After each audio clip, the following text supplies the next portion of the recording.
What's up, Will? My name is Ryan Franco. I am currently stationed down at Langley Air Force Base in Virginia. I myself am an airfield manager. I've been in the Air Force for almost 3 years now. Absolutely love the career field. I saw your post and I thought I'd give you a quick reply. First off, I want to congratulate you on your decision to join the Air Force. It's a very smart decision. I joined at a time in my life where I didn't really know exactly what I wanted to do. It was kind of a scapegoat for some mistakes I was making in my life. You get the point. And I joined the Air Force, a new beginning, like you said, and it's changed my life. I'm gonna stay in for at least 20 years, and see where it takes me, man. But I mean, whether you're going to make it a career or whether you are just going to do your 4 or 6 year enlistment, whatever you signed up for, it's definitely a smart decision. To make in your life. But yeah, I saw you said if you were looking for more information on the career field.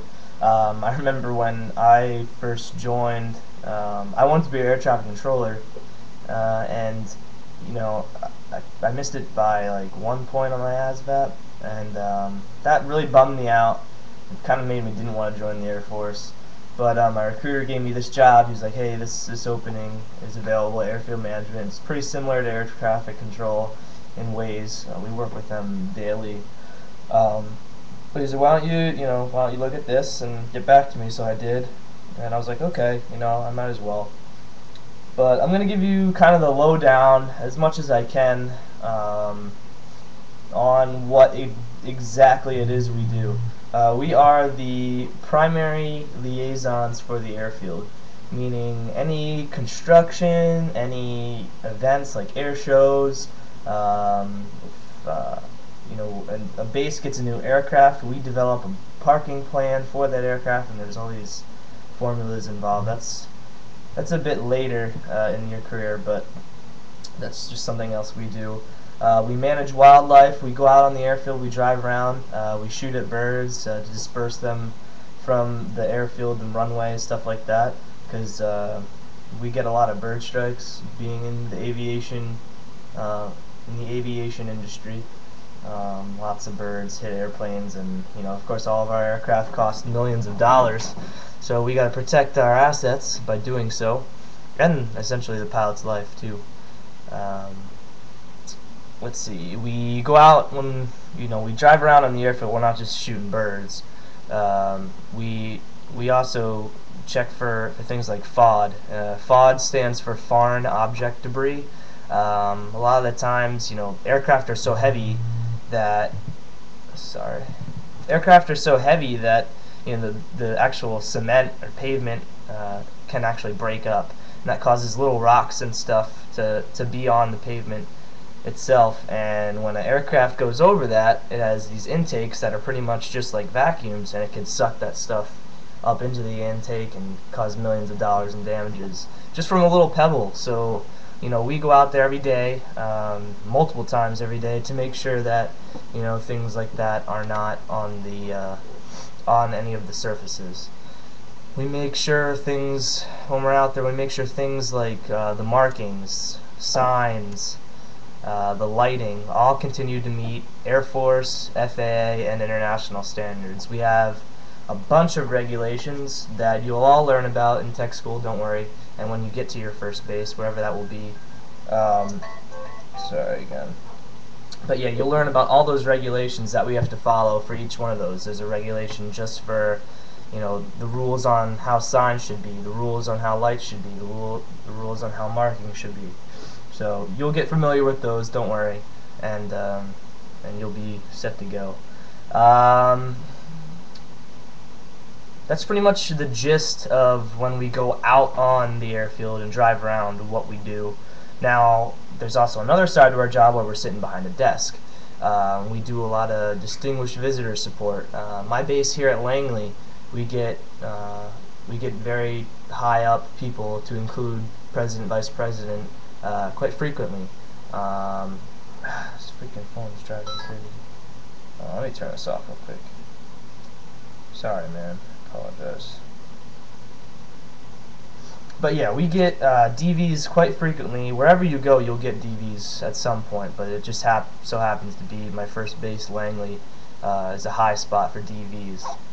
But we just make sure that they get in safely. We have to notify certain agencies on base that they're coming, stuff like that.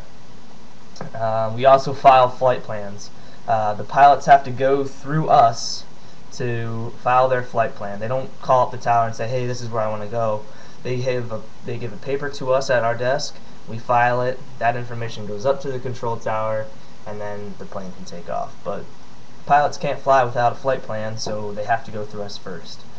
You'll learn about how all to do that. It's pretty easy. There are some challenging parts to that, but they do a really good job at tech school teaching you all that stuff. So you shouldn't have anything to worry about when it comes to filing flight plans. Now another thing that goes along with filing flight plans is we have to publish these books and maps and stuff that pilots use to file flight plans, pretty much like maps of the sky, and they write down which route they're going to throughout their flight, and those get updated like bi-monthly, once every other month I'd say, and we have to throw all these other books out and put new books in and maps in and shit. So that part of the job is kind of cool too. You get familiar with how to read those maps and stuff in tech school too. What else? There's so much more, man. We are in charge of sending NOTAMs. NOTAMs stands for Notices to Airmen.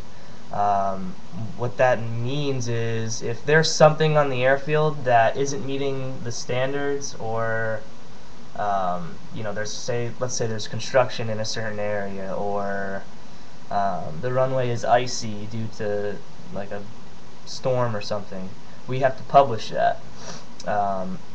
There's a site that pilots go on to check each base's NOTAMs to see if there's any significant information about that airfield at that time. Pretty much that's what that is, and we're in charge of that too. I'll tell you what, man, there's as you can tell, it's a pretty diverse job. It can be a bit overwhelming at first, but once you get to your first base, they do a really good job of training you at tech school, and then when you go to your first base, you have a training manager who gets you familiar with everything at your base really quickly. So you should be fine. I wouldn't be worried about it at all. But you really did choose a great career field. It's a small one, so if you plan on staying in a while, you'll get to know a lot of the people, from moving around and stuff. I'm currently going to Osan Air Base in Korea in a few months, here in May. But actually that's how I found this. I was Googling airfield management in Osan, and I came across your post, so I thought I'd give you a quick reply here. But yeah, man, it's a great job. I absolutely love it. I'm gonna stay in it, I think. I might try to go officer. There's a lot of programs that you could go officer if that's something you're interested in. But if I don't do that, I'm definitely gonna stay in this career field. Let me tell you, man, I'm gonna send you a message after this video with my phone number. If you have any questions about airfield management, the career field, getting questions 1 year in tech school, you can use phones and stuff in tech school, so you just feel free to give me a call. I would love to help you out, and hopefully maybe I'll see you around in the future. I plan on being in a while, so maybe I'll see you, man. But best of luck to you at basic. It's not that bad. You get through it. It's 8.5 weeks now. I did it when it was 6 weeks, 6.5 weeks, something like that. But I heard it's a little bit longer and tougher, but I'm sure you'll be able to handle it. Yeah, man, if you have any questions at all, even after watching this video, feel free to hit me up. I'm being totally serious. Love to answer any questions you have, any more questions you have about the job and stuff like that, man. So congrats again. Hope to see you around, dude. Take it easy.